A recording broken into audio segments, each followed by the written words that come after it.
มืองจังหวัดเชียงใหม่โทรศัพท์053 226 058 053 810 406 053 943 691พุทธคุณวางไว้กลางเกล้าเพื่อป้องกันเหล่าไปลินสิ้นทั้งหลายธรรมคุณทูลวางไว้กลางใจเพื่อช่วยให้หูทั่วถึงชั่วดีสังฆคุณทูลไว้ในชีวิตเพื่อช่วยปิดปลดทุกข์เป็นสุขีโดยบุญอภิวันอัญชลี สวัสดีโดยการนิรันดร์เทิน10 นิ้วกราบแนบใต้ไหว้สาปารมีธรรมในครูบาอาจารย์พระมหาเถรานุเถระท่านเจ้าคณะพระสังฆาธิการทุกรูปทุกตนขอความสุขความสวัสดีในธรรมะแห่งองค์สมเด็จพระสัมมาสัมพุทธเจ้าจงมีแก่บรรดาสาธุชนท่านผู้ฟังทุกท่านที่มีโอกาสเปิดเครื่องรับฟังรายการเสียงธรรมนำสุข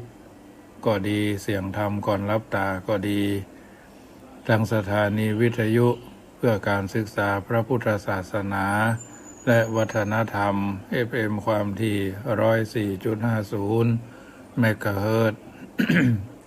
วัดฝ่ายหินตำบลสุเทพอำเภอเมืองจังหวัดเชียงใหม่เมตตาในท่านพระครูสมุวิสุวัฒน์ วรกิโจท่านผู้อำนวยการสถานีและท่านเจ้าวาดวัดฝ่ายหินน้อมเกณฑ์เวรถวายเวลาอาตมาภาพพระมหาประสิทธธรรมาภินันโทวัดจังกำตำบลมะกอกอำเภอป่าสังจังหวัดลำพูนก็จะได้น้อมนำเอาธรรมะสาระอันเป็นรายการเสียงธรรมก่อนรับตาทุกเมื่อค่ำยามคืนเวลาทุ่มสาวถึง2 ทุ่มโดยประมาณรายการนี้ก็ถือว่าเอาท่านทั้งหลายได้มีการเข้าถึงพระรัตนตรัยอันเป็นสรณะอันเป็นที่พึ่งดังที่พุทธนิพนธ์กล่าวว่าบูชาพระพุทธองค์ผู้ทรงศักดิ์ผู้เป็นหลักพักพิงเหนือสิ่งไหนตรัสรู้ปู่ทางห่างทุกภัยบัญญัติไว้ให้บรรดาสาธุชนบูชาพระธรรมคุณบุญไพศาลดลบันดาลสำราญสุขทุกแห่งหนปฏิบัติตัดภัยในวังวน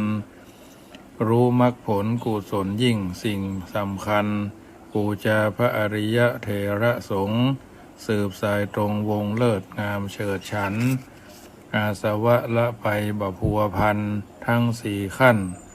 มั่นคงครบองค์คุณบูชาพระศรีวลีมีลาภมากสมัยเก่าเล่ากันอยู่ผู้เกื้อหนุนยุคเข้ายากหมากแพงพึ่งแรงบุญอันเกื้อหนุนจุนเจือเหลือพอเพียงบูชาพระมหากัจจายนะผู้อำนวยผล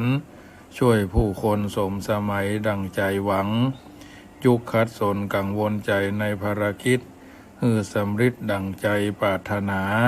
บูชาพระอุปคุตผู้มากฤทธิ์มีดวงจิตเข้มแข็งแรงอธิษฐานช่วยชาวประชาให้ห่างมารที่รุกรานดังจิตบริสุทธิ์พุทธใจมารให้ยอมกราบสุขใจแท้กับพระไตรรัตน์ให้พ้นภัยทุกท่านสุขสันต์เทินอันนี้เป็นวลีคำกล่าวของบัณฑิตชนคนผู้รู้ก่อนไกลเอามาอู้คือญาติโยมได้ฟังเป็นนิทัศนะอุทาหรณ์เตือนจิตสกิดใจยิ่งในช่วงนี้ถือว่าเป็นยุคแห่งวิกฤตการณ์เรื่องโควิด-19 โคโรนาที่เขาท่านทั้งหลายบางท่านก็มีคณะญาติประสบกับเรื่องต่างๆเหล่านี้ต้องระมัดระวังตัวตนแต่ละคนแต่ละท่านมีความห่างไกลจากสิ่งบดีบงามโรคภัยไข้เจ็บเมื่อเกิดขึ้นแล้วก็จะทำให้เกิดการเสียหายแก่หมู่แก่คณะ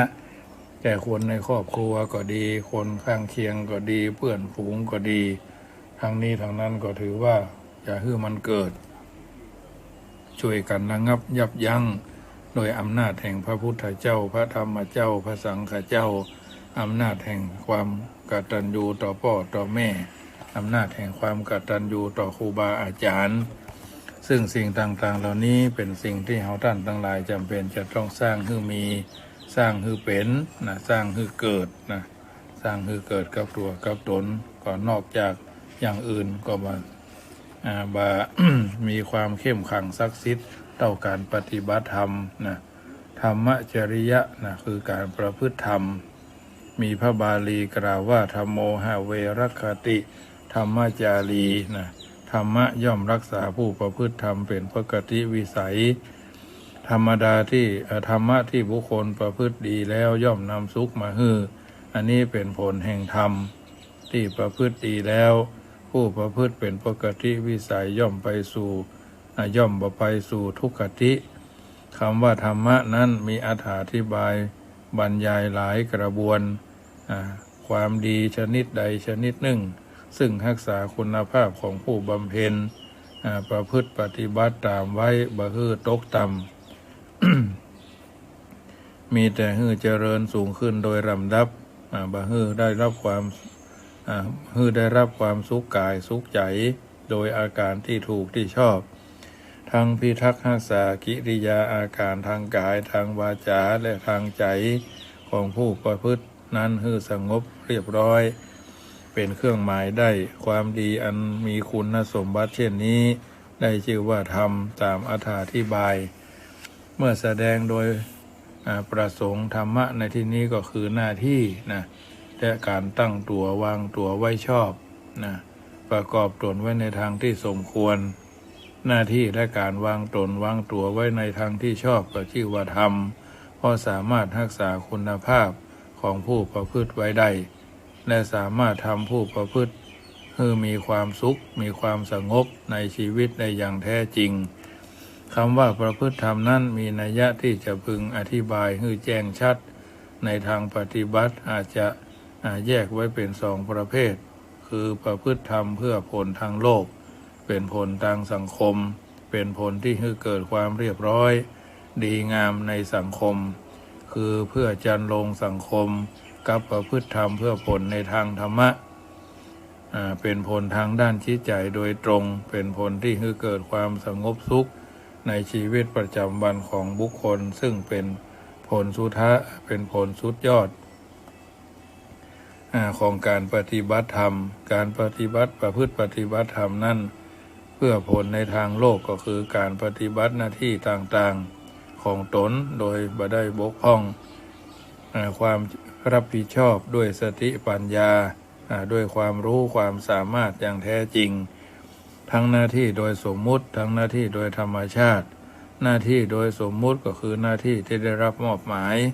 ได้รับการแต่งตั้งให้เป็นเช่นหน้าที่ผู้บังคับบัญชาหน้าที่ผู้อยู่ใต้บังคับบัญชา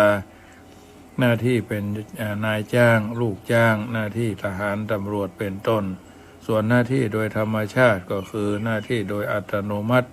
บ่ต้องแต่งตั้งขึ้นลงมาเองเป็นขึ้นมาเอง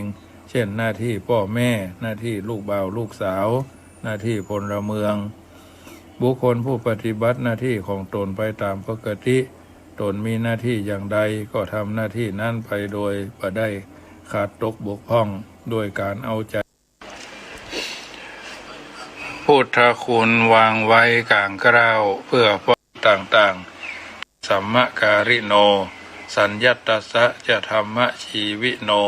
อปมัตตัสสะจะโสภิวัตติถือเอาความว่าบุคคลผู้ประกอบด้วยคุณสมบัติ7ประการเป็นผู้ขยันหมั่นเพียร1กล้าหาญ2อดทน3เป็นผู้มีสติตื่นตัวอยู่เสมอเป็นผู้ทำงานเรียบร้อยประข้างอากูลเป็นผู้ทำงานด้วยความใคร่ควรรอบคอบเป็นผู้สำรวมเรียบร้อยควบคุมตัวเองได้เสมอเป็นผู้มีความซื่อสัตย์สุจริตยุติธรรมถือความถูกต้องเป็นหลักเป็นผู้ทำงานบ่พลาดเผลอมีความรับผิดชอบเสมอย่อมเจริญด้วยยศมีประการต่างๆคือเจริญด้วยตำแหน่งหน้าที่ทรัพย์สมบัติความนับถือ ชื่อเสียงเกียรติคุณดังนี้ส่วนการปฏิบัติธรรมเพื่อผลในทางธรรมนั่นก็คือการตั้งตนวางตนไว้ถูกต้องเหมาะสมเป็นอัตตสัมมาปณิธิคำว่าตนในที่นี้หมายเอาทั้งกายทั้งใจการวางตัววางตนไว้อย่างเหมาะสมถูกต้องการทำใจได้อย่างเหมาะสมถูกต้องได้ชื่อว่าตั้งตนไว้ชอบในอรรถกถานี้ในทางปฏิบัติการปฏิบัติธรรมในส่วนนี้ก็คือการทำตัวให้น้อยลงการทำใจให้กว้างนะบุคคลก็จะชื่อว่าประพฤติธรรมและได้รับผลแห่งธรรมโดยตรงก็คือความสงบสุขในชีวิตมีชีวิตอยู่อย่างเรียบง่ายไร้ทุกข์ไร้กังวลบ่ตกอยู่ในอำนาจของสิ่งต่างๆบอกว่าจะอนิถารมณ์ก็คืออารมณ์ที่ชอบและอนิถารมณ์อารมณ์ที่บ่ชอบคือชอบทั้งนั้นย่อมทำใจได้เนาะอันการทำตัวให้น้อยลงก็คือการสร้างความรู้สึกหรือความนึกคิดในใจโดยบ่มีทิฏฐิมานะรู้ตัวเองเข้าใจตัวเองในทางที่ถูกต้องปกติคนทั่วไปนั่นมักสร้างความรู้สึกในทางหลอกตัวเก่าโดยวัดจากองค์ประกอบในชีวิตก็คือเกียรติยศชื่อเสียงพ่องทรัพย์สมบัติพ่องบริวารพวกพ้องพ่องตำแหน่งหน้าที่พ่องซึ่งมีอยู่ประจำตัวแล้วก็กึดอยู่เสมอว่าตัวเองนี่ใหญ่หน้ากาบานใหญ่โตละโหฐานมีอำนาจล้นฟ้าเนี่ยตัวเองมีเกียรติยศมีชื่อเสียงมากกว่าเขาเป็นต้นความรู้สึกที่สร้างขึ้นโดยหลอกตัวเก่านี่แหละเป็นเหตุให้คนหลงละเลงลงตัวเก่านะกลายเป็นคนจมมาลงโดยความเข้าใจตัวเองผิดนะเมื่อความรู้สึกเช่นนี้เกิดขึ้นมาแล้วก็ทำให้วางตัวได้ยากปฏิบัติตัวก็ต้องใหญ่ไปตามความรู้สึกจักมีอันยังจักได้อันยังต้องให้สมเกียรติสมศักดิ์สมศรีปัญหาต่างๆจึงตามตัวมาให้ได้เมื่อได้สมหวังก็ดิ้นรนทะเยอทะยานยิ่งขึ้นเมื่อบ่ได้สมหวังก็เสียใจเป็นทุกข์เป็นฮ้อนเนาะบางครั้งก็ก่อกรรมทำเข็ญอย่างอื่นต่อไปแถมชีวิตจึงบ่ประสบความสุขสงบเท่าใดนักหากทำตัวขึ้นน้อยลงได้แล้วก็ถือว่ารู้สึกว่าแท้จริงแล้วตัวเองก็เป็นมนุษย์คนหนึ่งมีความเกิดมีความแก่มีความเจ็บมีความตายเช่นเดียวกับคนอื่นๆบ่ยึดบ่ถือบ่ยึดมั่นถือมั่นในองค์ประกอบชีวิตคือเกียรติยศชื่อเสียงและสมบัติภายนอกมากจนเกินไปหู้จักปล่อยวางเหี่ยวพ่องหู้จักพอเสียพ่องความรู้สึกเช่นนี้จะพอหันตัวเองบ่ดีวิเศษไปกว่าคนอื่นทั้งจะสามารถลดความหันแก่ตัวความหันแก่ได้ความเอาใจตัวเองลงได้โดยลำดับจะทำให้ช่วยเหลือเกื้อกูลคนอื่นได้ทำงานร่วมกับคนอื่นได้สามารถวางตัวได้เหมาะสมในทุกโอกาสในทุกสังคมเพราะบ่มีอันยังมาขวางมากั้นทั้งเป็นเหตุให้ประพฤติธรรมที่สูงขึ้นโดยบ่ยากนักนะแถมอย่างหนึ่งการทำตัวให้น้อยนะนี้บ่ใช่หมายถึงสร้างความรู้สึกตัวเองว่า ต่ำด้อยกว่าเพิ่นนะทั้งบ่ได้หมายความว่าฮึดตีตัวเองเสมอกับทุกคนนะ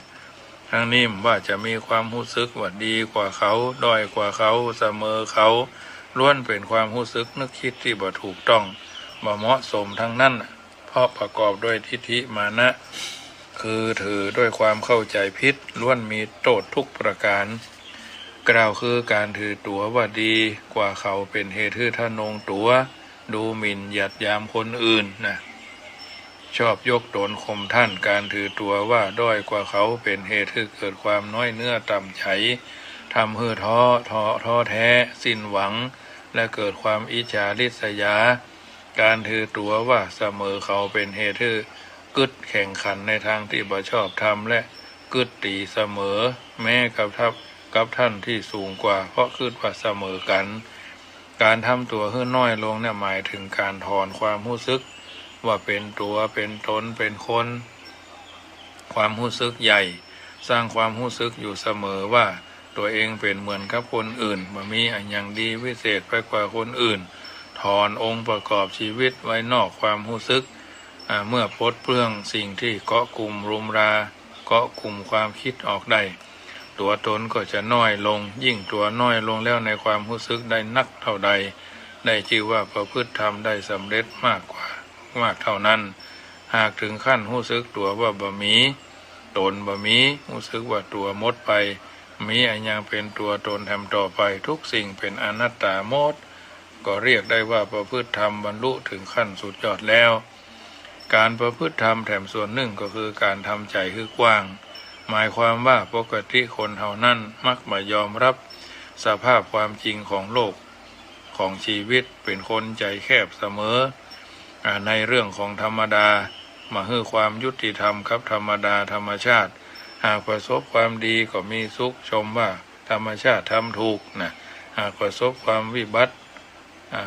ขัดข้องก็ละทมทุกข์ก็จังธรรมชาติหาว่าธรรมชาติกันแกล้งบ่ให้ความเป็นธรรมแก่ตนอันที่จริงผู้ประพฤติธรรมนั้นต้องยอมรับสภาพความจริงในทุกแง่ทุกมุมต้องเปิดใจให้กว้างในเรื่องของธรรมชาติในเรื่องของธรรมดาซึ่งเรียกว่าโลกธรรมซึ่งมีอยู่คู่กับโลกอยู่คู่กับโลกคู่กับชีวิตต้องเข้าใจให้ท่องแท้และยอมรับความจริงด้วยใจส่วนจะยอมรับจำนนบัดดิ้นรนแก้ไขปล่อยเลยตามเลยหรือไม่นั่นเป็นแถมส่วนหนึ่งผู้สามารถทำใจในโลกธรรมได้ชื่อว่าเป็นผู้ประพฤติธรรมโดยแท้คือเมื่อได้รับโลกธรรมส่วนดีได้ลาภได้ยศได้สรรเสริญได้สุขก็บ่ยินดีจนเกินไปบ่เพลิดเพลินจนหลงบ่ห่วงพะวงจนเสียการเมื่อได้ประสบกับโลกธรรมส่วนใดส่วนหนึ่งก็กล้าบดีส่วนบดีก็กล้าเผชิญอย่างอาถรรพ์เมื่อต้องเสียทรัพย์สินพ่องเสื่อมยศพ่องถูกนินทาพ่องได้รับทุกข์พ่องก็ทำใจได้บ่เสียใจจนเกินการบ่ทุกข์ทรมานจนเกินเหตุผู้สามารถทำใจได้แบบนี้ย่อมบ่แสดงกิริยาอาการขึ้นลงเดี๋ยวดีใจเดี๋ยวเสียใจแต่จะวางเฉยเป็นกลางสงบเสงี่ยมเรียบร้อยเหมือนบ่มีอย่างเกิดขึ้นบุคคลเช่นนี้ท่านฮือเกียรติเรียกว่าบัณฑิตชนตามพุทธนิพนธ์ว่าสุเขนะพุทธวาอะทวาทุเขนะนะอุจจาวจังบัณฑิตาทัสสยันติ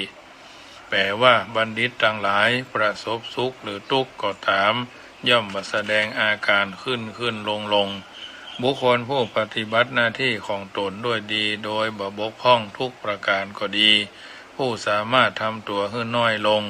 ทำใจให้กว้างขึ้นก็ดีจัดเป็นผู้ประพฤติธรรมโดยแท้หากได้ประพฤติเช่นนี้ติดต่อกันจนเป็นสาตัจจกิริยาคือบ่ขาดสายบ่ทำหยุดตามสะดวกหรือตามใจชอบ ก็ได้ชื่อว่าธรรมจารีบุคคลผู้ประพฤติธรรมเป็นปกติวิสัยในอรรถธรรมนี้ธรรมะย่อมรักษาคุ้มครองและนำสุขมาให้แก่บุคคลผู้เป็นธรรมจารีเช่นนี้บุคคลผู้ประพฤติธรรมด้วยการทำหน้าที่ของตนโดยถูกต้องบ่ได้บกพร่องย่อมได้รับความเจริญก้าวหน้า ในหน้าที่ได้รับคำยกย่องว่าทำหน้าที่โดยสมบูรณ์เป็นคนมีความรับผิดชอบดีหากเป็นแม่ก็จะเป็นแม่เป็นแม่เป็นพ่อที่ดีหากเป็นบุตรธิดาก็เป็นบุตรธิดาที่ดีต่างฝ่ายก็ต่างได้รับความรักจากกันและกันได้รับความอบอุ่นแช่มชื่นเบิกบานได้รับความเข้าใจอันดีต่อกันอันเป็นเหตุให้เกิดความสุขในชีวิตในครอบครัวในสังคมส่วนรวมซึ่งเป็นผลที่ได้รับในปัจจุบันทันตาหันส่วนผู้ประพฤติปฏิบัติธรรมด้วยการวางตัวถูกต้องทำใจได้ถูกต้องย่อมได้รับผลคือความสุขทางใจบ่ต้องวุ่นวายใจบ่ต้องเดือดร้อนใจในเมื่อบ่สมหวังหรือเมื่อความหวังละสลายไปบ่ต้องวิตกกังวลห่วงใยในการที่จะดูแลรักษาสิ่งที่ตนมีหรือสิ่งที่ได้มาจนเกินเหตุหรือเมื่อบ่ต้อง วุ่นวายใจบ่ต้องวิตกกังวลใจอันหยังทำใจให้ปลอดโปร่งได้ทุกเรื่องจะนั่งก็เป็นสุขจะนอนก็เป็นสุขจะหลับก็เป็นสุขจะตื่นก็เป็นสุขดังพระจอมมุนีสัมมาสัมพุทธเจ้าตรัสไว้ว่าธรรมจารีสุขังเสติคนประพฤติธรรมเป็นปกติย่อมอยู่เป็นสุขแถมประการหนึ่งบุคคลประพฤติธรรมนั้นย่อมไปสู่ทุกขติทั้งในโลกนี้และโลกหน้าทุกขติในโลกก็คือย่อมบัดลำบากในการไปมาบัดลำบากในการกินอยู่รับนอนบัดลำบากในการทำงานบัดลำบากในการสังคมสมาคมกับคนอื่นบัดลำบากในหน้าที่ทุกสถานในการทุกเมื่อทางนี้เพราะสามารถปรับตัวปรับใจให้เข้ากับสภาพแวดล้อมได้ที่ทุกในที่ทุกสถานได้สามารถวางตัวให้เข้ากับคนอื่นได้ทุกหมู่เหล่าจึงบ่มีที่ใดเป็นทุกขติสำหรับผู้ประพฤติธรรมทุกถิ่นที่ทุกสังคมล้วนเป็นสุขติที่อยู่ได้กินได้นอนได้นะและทำงานได้ทั้งนั้นส่วนทุกขติในโลกหน้าก็คือภพภูมิที่ปราศจากความเจริญในทุกด้านมีอบายภูมิเป็นต้นผู้ประพฤติธรรมเป็นปกติวิสัยย่อมสามารถรักษาใจของตนได้มั่นคงดำรงตนให้ถูกต้องอยู่ในธรรมะจึงปลอดจากอบายภูมิอันเป็นทุกขติดังที่ได้กล่าวมานี้ญาติโยมสาธุชนท่านผู้ฟังทั้งหลายอันนี้ก็เป็นส่วนหนึ่งที่นำมาอู้เอิญเจริญพรแนะนำพร่ำกล่าวเพื่อญาติโยมได้ยินได้ฟังแล้วก็จะได้นำไปเป็นประทีปธรรมในการดำเนินชีวิตในฐานะที่เราท่านทั้งหลายเป็นพุทธศาสนิกชนมีพระพุทธเจ้าเป็นผู้นำมีพระสัทธรรมเป็นแผนที่มีพระอริยสงฆ์เป็นผู้ชี้ตัวเฮาคือแหล่งแห่งการทำดีและก็ทำชั่วดีชั่วอยู่ที่ตัวเฮาทำสูงต่ำอยู่ที่เฮาทำตัวทางนี้ทางนั้นบัณฑิตชนคนผู้รู้ท่านกล่าวเอาไว้ว่าสิ่งอันดีก็คือเป็นคำสอนในทางพระพุทธศาสนาสิ่งอันบดีก็คือสิ่งที่ทำให้เราท่านทั้งหลายวิตกกังวลเพิ่นบอกว่าพุทธัสสะโลกธรรมเมหิกิตตังยัสสนะกัมปติอโศกังวิรชังเขมังเอตัมมังคารมุตตมันติดวงจิตของบุคคลผู้บัสะดุ้งสะเทือนเพราะสิ่งแวดล้อมทั้งหลายในโลกที่มาถูกต้องพ่องผ่านเป็นดวงจิตที่บ่เศร้าโศกปราศจากทุรีมนทินมีความเกษมสำราญนั่นแลเป็นมงคลดังคำกล่าวคำกรสอนใจว่าอันดวงใจนักแน่นเหมือนแผ่นผาโลกกระทำปัดพาบ่หวั่นไหวบ่ว่าโศกบ่ว่าสุขทุกข์ใดๆมาถึงใจก็หายคลายกังวลดวงใจนั่นพันถึงซึ่งวิมุตติประเสริฐสุดสุขใจไปทุกหนอยู่เกษมเปรมใจบ่เวียนวนเพราะหลุดพ้นมวลมารสำราญเอ่ยสักกวาพุทธธรรมอันล้ำเลิศสุดประเสริฐสร้างสุขทุกแห่งหนเหมือนทานทิพย์แสงโสมโพยพยมเมื่อมวลชนดื่มดำบำรุงใจจิตที่ร้อนเพราะเหตุกิเลสหนาเป็นไฟฟ้าชวนพระวงศ์ให้หลงไหล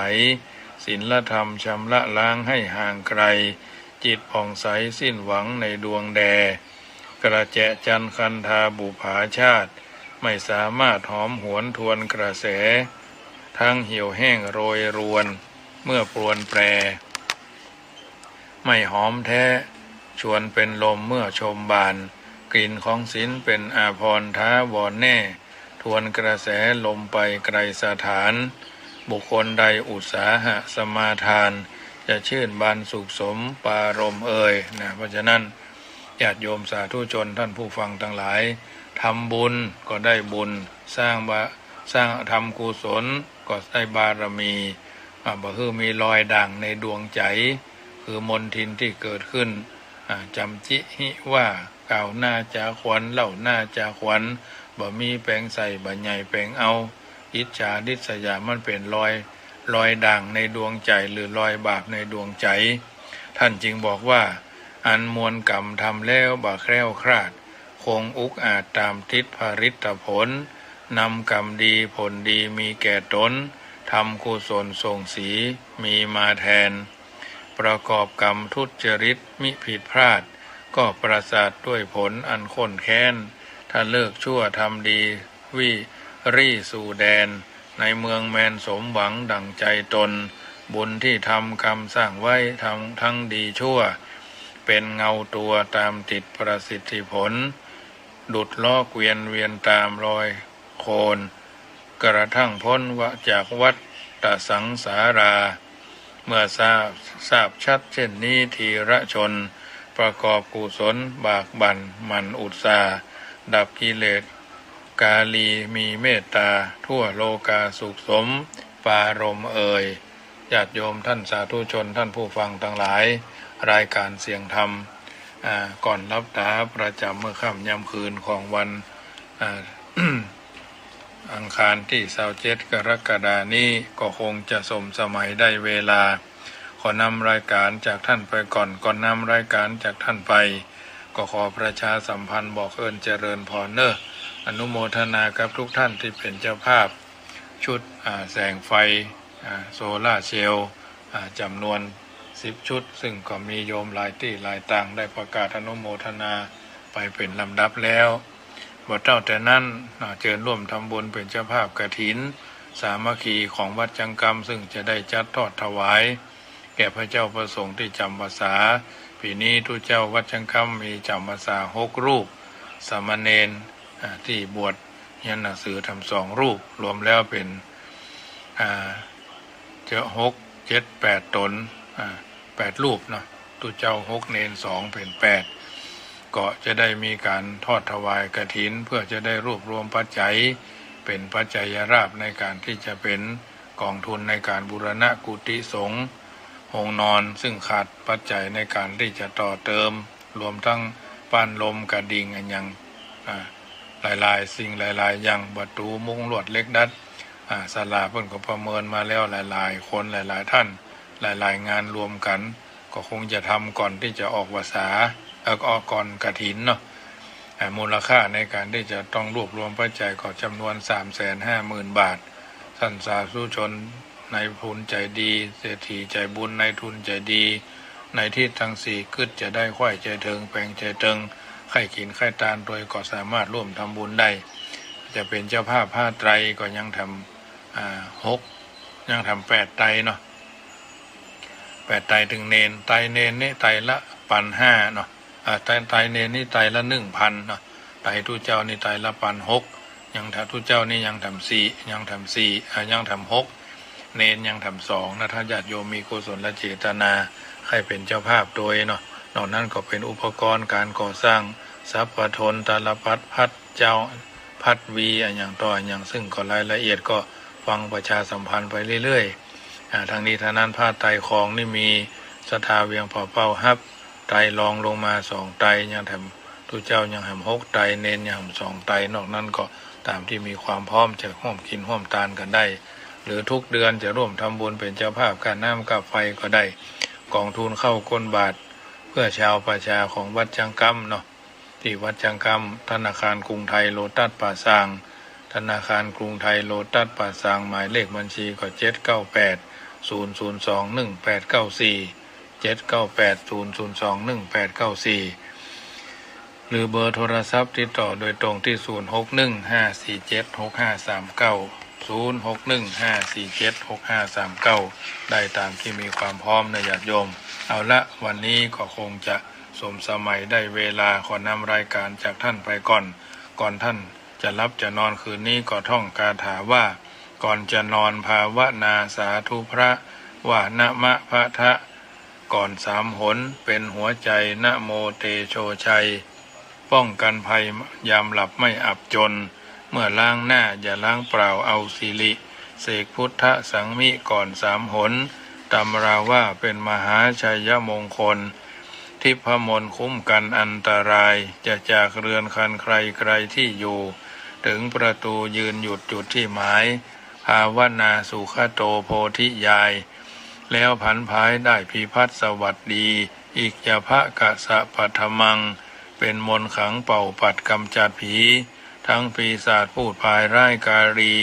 เสก7 ทีขับไล่ไม่แผ่วพาน พุทธสังมังคลังโลเกอย่าเฉยใช้นี้คาถามหาศาลเป็นมงคลคุ้มกันอันธพาลถึงลูกรานได้ดีนี้กระจายเสกทุกคราสวมสร้อยห้อยพระเครื่องเดชกระเดืองเรียกมงคล3 สายช่วยป้องปัดพยันอันตรายทั้งหญิงชายเมตตาปราณีเอ่ย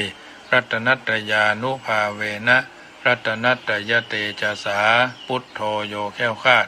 พระพุทธเจ้าย้ายบาทอิติปิโสภควาธัมโมโยแค้วคาดพระพุทธเจ้าย้ายบาทอิติปิโสภควาสังโฆโยแค้วคาดพระพุทธเจ้าย้ายบาทอิติปิโสภควาสะทาสุถีพระวันตุโวใดในโลกล้วนสวสดีสิ่งนั้นพึงมีแก่ท่านสาธุชนทุกคนทุกท่านขอเจริญปอนอนุโม